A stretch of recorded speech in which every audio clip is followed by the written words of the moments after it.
बंधु माने 31 मई 2026 रविवार दिन पड़ुछि मल पूर्णिमा एवं मल पूर्णिमा परठारु आपणकर जीवन रे एक बहुत बड़ परिवर्तन हेबा पई जाउछि।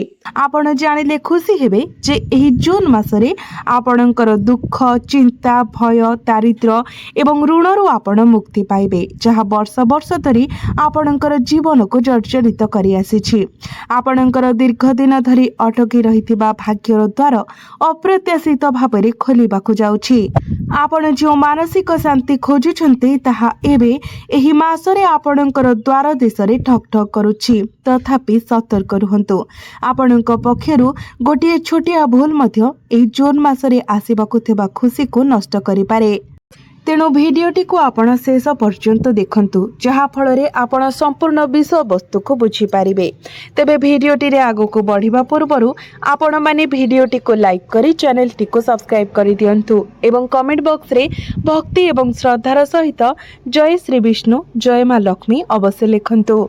बंधु माने आपण एक अत्यंत पवित्र हृदयर अधिकारी एवं अन्य मानक कथा द्वारा आपण सहजरे प्रभावित हो जाती। तथापि जून मासरे आपण निजको कहा द्वारा प्रभावित हेबाको देबा उचित नुहे। आपण सब किछि उपरे आपणकर लक्ष्य को प्राथमिकता देबा उचित। आपणकर काम आपणकर व्यवसाय उपरे ध्यान दियंतु, अन्य कहार परामर्श सुनंतु नाही।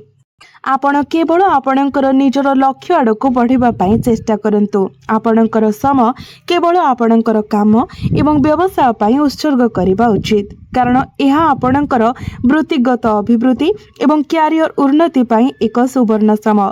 तेणु एही समय को सम्मान करंतु एवं आपणकर निजर मंगल पई यथा संभव कुसंगति ठारू दूरे रुहंतु। बंधु माने जून 21 तारीख को मंगल जेतेबेले आपणकर सप्तम भावरे वृष राशि रे प्रवेश करिवे सेतेबेले आपणकर जीवन साथी सहित आपणकर टिके द्वंद्व एवं जुक्ति तर्क होई पारे, कारण मंगल हेउछंती आपणकर राशिर अधिपति। मंगल आपणकर जीवन उपरे गभीर प्रभाव पकाई थांती, जहाँ आपणकर जीवन साथी सहित आपणकर संपर्क को नियंत्रण करे। छोट छोट समस्या विवाद रे परिणत होई पारे। तेणु आपण को आत्मनियंत्रण रखिबाको पड़िबो। शनिंकर तृतीय दृष्टि मध्य आपणकर सप्तम भाव उपरे रहुछि।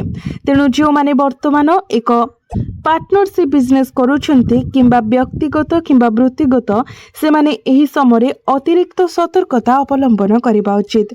आपणकर कारोबार रे निरपेक्ष एवं न्यायपूर्ण रहिबा पई चेष्टा करंतु। आपणकर सहभागिता रे किछि भी अन्याय करिबा उचित नुहे। जेतेबेले संपर्कर कथा आसे आपणकर प्रेम जीवन हेउ बा वैवाहिक जीवन, आपणक पई यथा संभव छोट छोट कथा गुडी को अणदेखा करिबा भल हेबा। जदि आपणकर जीवन साथी बा आपणकर पार्टनर आपणको किछि कहि देउछन्ती तो कथा को आपण हल्का भाबरे नेबा पई चेष्टा करंतु। जदि आपण कथा को धरि बसंती तो आपणक मध्यरे संपर्क खराब हेबार बहुत अधिक संभावना रहुछि। गोटिए कथा मने रखंतु, सूर्य अष्टम भाबरे प्रवेश करिबाको जाउछन्ती, जहा आपणक पई किछिटा नकारात्मक फल प्रदान करि पारे। आपणकर स्वास्थ्य संबंधी समस्या देखा दे पारे। आपणकर तल भाग पिठीरे किंबा मेरुदंड संबंधी रोगर आपण सामना करि पारंती। आपणकर हाड़ किंबा दृष्टि शक्ति संबंधी समस्या मध्य सम्मुखीन होई पारंती। तेणु निज स्वास्थ्यर विशेष जत्न नियंतु। आपण एपरि जणे व्यक्ति जे सर्वदा निजर स्वास्थ्य को अवहेला करिथांती, तथापि जदि कौनसी प्रियजनक सहित किछि घटे तेबे आपण गभीर भावरे थरी उठी थांती। विपरीत भावरे जदि आपणक निज सहित किछि घटे तेबे आपण एहाको एडाई देई थांती। एहा केवल आपणकर स्वभाव, किंतु आपण एही परि कार्य करिबा जारी रखिबा उचित नुहे। आपणको प्रकृत रे निजर स्वास्थ्य प्रति अधिक ध्यान देबाको पड़िबो, कारण जेतेबेले आपण सुस्थ रहिबे सेतेबेले आपण अन्य मानक प्रति आपणकर दायित्व को प्रभावशाली भावरे पूर्ण करि पारिबे। आपण पिला दिनरु दायित्व बहन करि आसुछन्ती।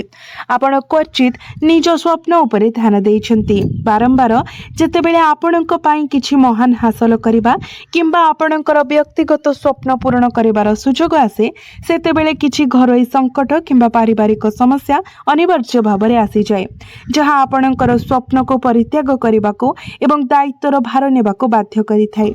आपण एपरि जणे जे आपणकर घरोई कर्तव्यर भार वहन करि चलिथांती। आपणकर निज स्वप्न मध्य आपणको बलिदान देबाको पड़े। तेबे बंधु माने जून मास मध्य किछि लोकंकर प्रकृत उद्देश्य आपणक निकटरे प्रकाश पाइबा पई जाउछि। मंगल एही स्थिति ओहरी जीवाको जाउछंती। तथापि बाहर को जीवा समय यह एपरि प्रभाव पकाइबो जे किछि व्यक्तिंकर प्रकृत स्वभाव जो माने केवल आपणक नामरे निजर बोली भाबुछंती किंतु वास्तव रे आपणकर पछ पाखरे से माने आपणक छुरी मारुछंती एवं आपणकर विषय मिथ्या गुजब प्रचार करुछंती। एपरि व्यक्ति मानकर प्रकृत चेहरा एबे आपणक आखि आगरे खोला हेबा पई जाउछि। बंधु माने राहु आपणकर चतुर्थ भावरे गोचर करुछंती। आपणकर घर एवं पारिवारिक जीवन विषय विशेष करी आराम एवं सुविधा विषय आपणकर पाखरे किछि खर्च होई पारे जहा भविष्यत रे आपणकर बजेट को गुरुतर भावरे बाधा देति पारे। उदाहरण स्वरूप आपण एक महंगा गाड़ी किनि पारंती किंबा अन्य कोनोसी महंगा जिनिस किनि पारंती जहा आपणकर आर्थिक स्थिति को अस्थिर करि पारे। आपण निजको ऋण नेबाको बाध्य करि पारंती। एही मासरे अनावश्यक खर्च हेबार संभावना अछि। तेणु दया करे किछि आर्थिक सतर्कता अवलंबन करंतु। गोटिए सफलतार सीमा अछि। गुरु वर्तमान एक दृढ़ स्थिति रे अछंती। मु आरंभରୁ ଏହା ଉପରେ गुरुत्व देई आसुछि कारण वर्तमान विभिन्न प्रयास रे अनेक बाधा आसीछि। किछि कार्य समाप्तिर द्वार रे थिबा बेले मध्य भूल होई जाइछि। गुरुत्वपूर्ण मानसिक चाप मध्य देखा गुरु अष्टम भावरे अवस्थित हेबा एक साधारण घटना। तथापि मु शेष पर्यंत एक प्रतिकारक पदक्षेप कहिबी। तेणु वीडियो को शेष पर्यंत देखंतु। बंधु माने एही समग्र मासरे आपणको कुसंगति ठारू दूरेई रहिबाको पड़िबो। अनैतिक किंबा अवैध कार्यकलाप रे शामिल हुअंतु नाही। जेहेतु गुरु वर्तमान शक्तिशाली एवं सूर्य अष्टम भावरे प्रवेश करिवे तो आपण जो नकारात्मक कार्यकलाप रे लिप्त अछंती ता आपणक उपरे सीधा सड़क प्रभाव पकाइबो।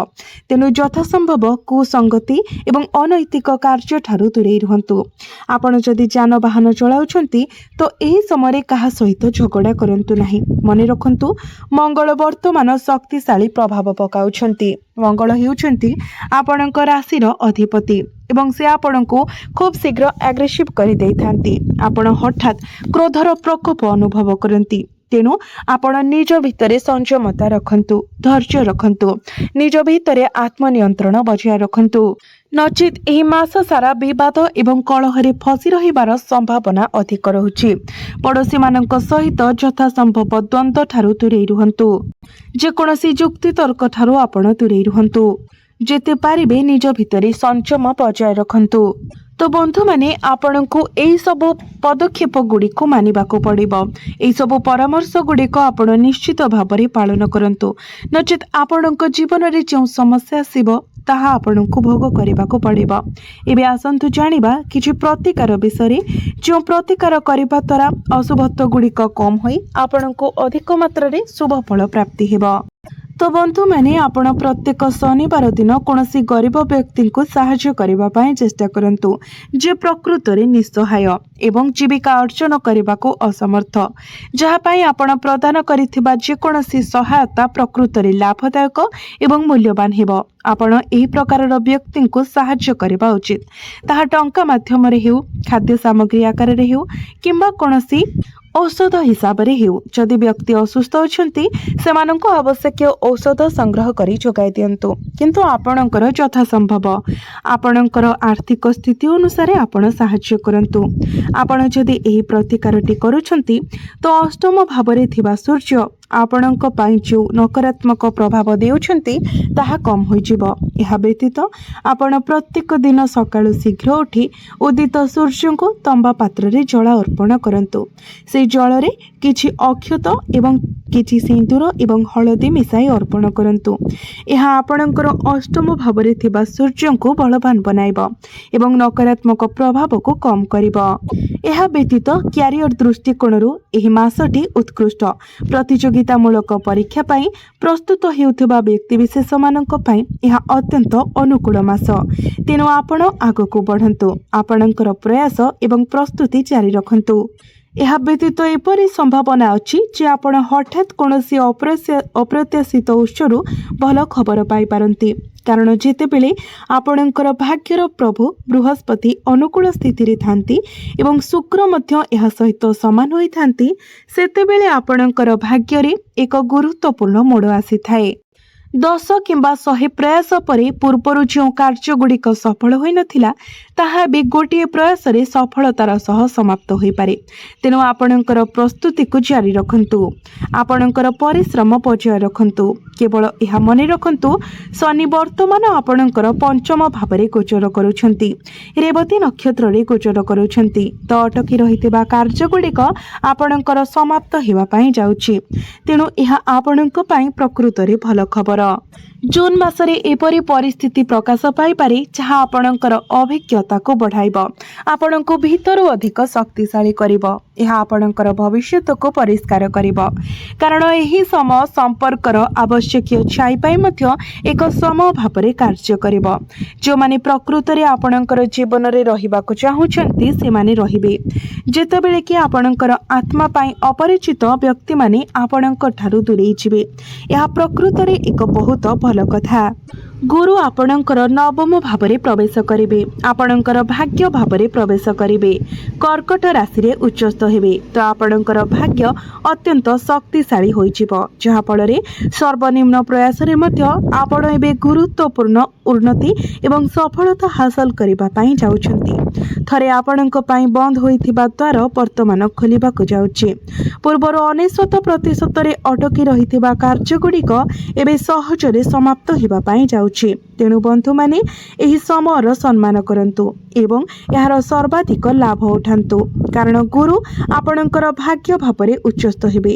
ତଥାପି ଆପଣଙ୍କୁ ସତର୍କତା ଅବଲମ୍ବନ କରିବା ପାଇଁ ପଡ଼ିବ, ଯେଉଁ ସତର୍କତା ଗୁଡ଼ିକ ମୁଁ ଆପଣଙ୍କୁ ପୂର୍ବରୁ ଉଲ୍ଲେଖ କରିଛି। ଏହା ବ୍ୟତୀତ ଏହି ମାସରେ ଆପଣଙ୍କ ଭିତରେ ଆଳସ୍ୟର ଭାବନା ଜାଗ୍ରତ ହୋଇପାରେ। ବହୁତ କିଛି କରିବାକୁ ଅଛି, ତଥାପି ଆପଣ ନିଜକୁ ଏହା ହାସଲ କରିବାରେ ଅସମର୍ଥ ପାଇପାରନ୍ତି। କାର୍ଯ୍ୟ କରିବାର ଆପଣଙ୍କ ମଧ୍ୟରେ ଆଗ୍ରହର ଅଭାବ, କାର୍ଯ୍ୟ କରିବାର ଅନିଚ୍ଛା। କିନ୍ତୁ ଏହି ସମୟରେ ଆପଣଙ୍କୁ ଆଳସ୍ୟକୁ ଯଥାସମ୍ଭବ ପରିତ୍ୟାଗ କରିବା ପାଇଁ ପଡ଼ିବ। ଜଣେ ବୃଦ୍ଧ କିମ୍ବା ବରିଷ୍ଠ ବ୍ୟକ୍ତିଙ୍କର ପରାମର୍ଶ ଆପଣ ପାଳନ କରନ୍ତୁ, ଯାହା ସମ୍ପୂର୍ଣ୍ଣ ଭାବରେ ଆପଣଙ୍କର ଭାଗ୍ୟର ଦ୍ୱାରଗୁଡ଼ିକ ସମ୍ପୂର୍ଣ୍ଣ ଖୋଲିବାରେ ଆପଣଙ୍କୁ ସାହାଯ୍ୟ କରିବ। ଶୁକ୍ର ମଧ୍ୟ ଆପଣଙ୍କର ନବମ ଭାବକୁ ଆସିଯିବେ, ଯାହା ଆପଣଙ୍କର ଆରାମ ଏବଂ ଭୌତିକ ସୁଖ ସୁବିଧାରେ ବୃଦ୍ଧିରେ ପ୍ରତିଶ୍ରୁତି ଦିଏ। ବନ୍ଧୁମାନେ, ଅତୀତରେ ଏପରିକି ଆପଣଙ୍କର ବିରୋଧୀମାନେ ମଧ୍ୟ ଆପଣଙ୍କୁ ବହୁତ କଷ୍ଟ ଦେଇଛନ୍ତି। ବିଛା ରାଶି ହେଉଛି ଅନ୍ୟମାନଙ୍କ ପ୍ରତି ବିଶାଳ ସମର୍ପଣ ଦ୍ୱାରା ବର୍ଣ୍ଣିତ ଏକ ରାଶି। ଆପଣ ଯେଉଁ ବି କାର୍ଯ୍ୟ କରନ୍ତି ହୃଦୟରେ କରନ୍ତି ଏବଂ ପ୍ରତିଦାନରେ କିଛି ଖୋଜନ୍ତି ନାହିଁ। ଆପଣ କାହାଠାରୁ ପ୍ରତିଦାନ ପାଇଁ କୌଣସି ଆଶା କିମ୍ବା ଇଚ୍ଛା ରଖନ୍ତି ନାହିଁ।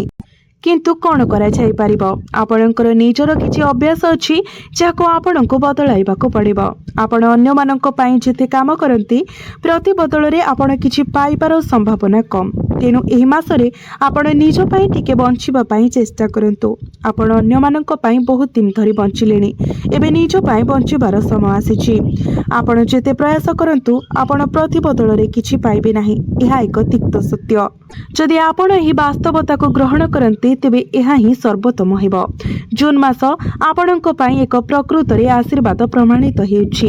ତେଣୁ ଆପଣ ନିଜର ଲକ୍ଷ୍ୟ ପଥରେ ଆଗେଇ ଯାଆନ୍ତୁ, ଅନ୍ୟ ସବୁ କଥାକୁ ଆପଣ ପଛରେ ପକାନ୍ତୁ, ତାହା ହିଁ ଆପଣଙ୍କ ପାଇଁ ମଙ୍ଗଳ ହେବ।